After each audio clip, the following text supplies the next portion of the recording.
E aí, companheirada, Frodo aqui novamente, com mais um vídeo aí de debate com a tese guia aprovada aí no Congresso dos Sindicatos Metalúrgicos de Campinas e região. Esse vídeo aqui, ele em certo sentido é uma continuidade do primeiro vídeo. Vamos desenvolver um pouquinho mais o que a gente debateu lá no primeiro. Então, se você ainda não se inscreveu no canal, se inscreve aí, clica no sininho para ficar por dentro e não perder os debates que a gente está fazendo.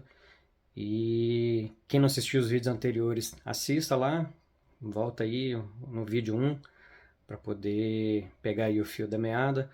E depois que você assistiu o vídeo 1, volta aqui nesse vídeo número 7 para a gente poder entrar nesse tema aí, que é um dos temas que a gente vai debater na plenária final em Campinas, no próximo dia 16.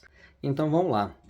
Recapitulando bem brevemente, a gente falava no primeiro vídeo sobre a recessão mundial que aconteceu entre 2007 e 2009 e sobre o tanto de lutas que ela gerou e a ascensão da extrema-direita em vários países no mundo, inclusive no Brasil.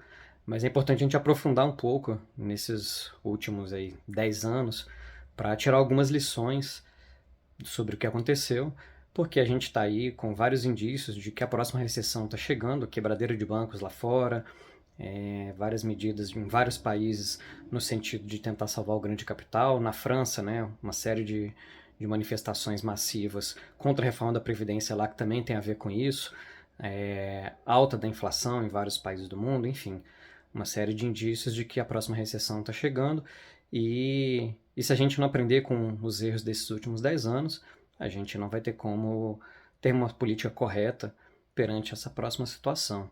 O primeiro erro que foi cometido foi de justamente achar que diante de uma situação dessa, de crise, de recessão, seria possível salvar o capitalismo, salvar o sistema. Isso não é possível de ser feito. Diante desse tipo de situação, só tem duas possibilidades. Ou você tenta salvar o sistema, que significa governar mais uma vez para os bilionários e atacar a classe trabalhadora, aumentar o nível de exploração para salvar os lucros deles, ou você tem uma política no sentido de confiar na classe trabalhadora e na mobilização para destruir esse sistema, para derrubar os governos e avançar no sentido da destruição do capitalismo. Não tem outro caminho que possa ser feito. E foi justamente o que aconteceu nesse último período. Todos os governos que tentaram salvar o sistema se desgastaram e foram derrubados e abriram caminho, inclusive, para a ultradireita. Então essa é a primeira lição. Não tem como gerenciar a crise no capitalismo. Ou você salva os bilionários, ou você salva a classe trabalhadora. As duas coisas não tem como fazer.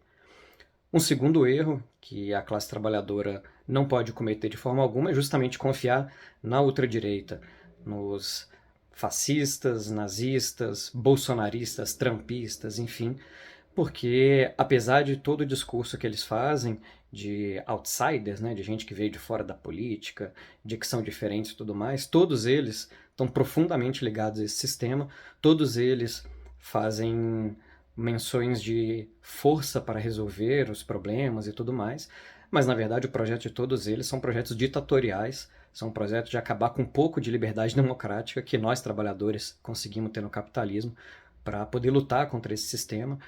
Então, esse erro também não pode ser cometido. Esses setores não são alternativa para a classe trabalhadora diante da crise do capitalismo. Pelo contrário, o papel deles também é de salvar o grande capital, só que de uma forma ainda mais autoritária do que os demais governos fazem. E um terceiro erro, que, na nossa opinião, que a maioria da esquerda mundial cometeu, foi de justamente não confiar na classe trabalhadora e achar que o mundo se dividia entre campo progressista ou campo democrático e a outra direita. E, nesse sentido, defendeu diversos governos e segue defendendo diversos governos que também atacaram a classe trabalhadora e colocando a culpa em diversas mobilizações que teve em vários países, colocando no imperialismo, colocando no capitalismo, colocando em qualquer um deles, sendo que, na verdade, o que esses setores tentaram fazer foi salvar governos que eles consideram aliados, mas que não são aliados da classe trabalhadora. São governos que têm discursos mais à esquerda, como, por exemplo, o governo da Venezuela, ou como foi o governo da Dilma, ou como é o governo Putin, inclusive, que também são inimigos da classe trabalhadora, que não se enfrentam de verdade com o imperialismo, com os Estados Unidos, com a União Europeia. Na verdade, são disputas entre setores da própria burguesia e nenhum deles é uma saída para nós trabalhadores. E, nesse sentido, a gente quer reafirmar que nós temos que confiar na classe trabalhadora, na nossa unidade.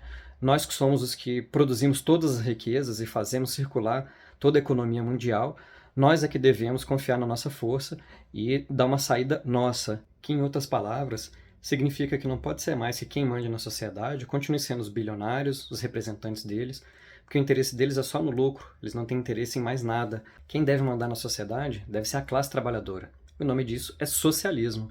E é com base nessa estratégia que a gente tem que levar cada uma das lutas no cotidiano, justamente almejando destruir o capitalismo, acabar com a lógica do lucro, para que a gente possa ter, finalmente, uma lógica que vise as necessidades do ser humano e não de um punhado de bilionários que vivem em cima das nossas costas.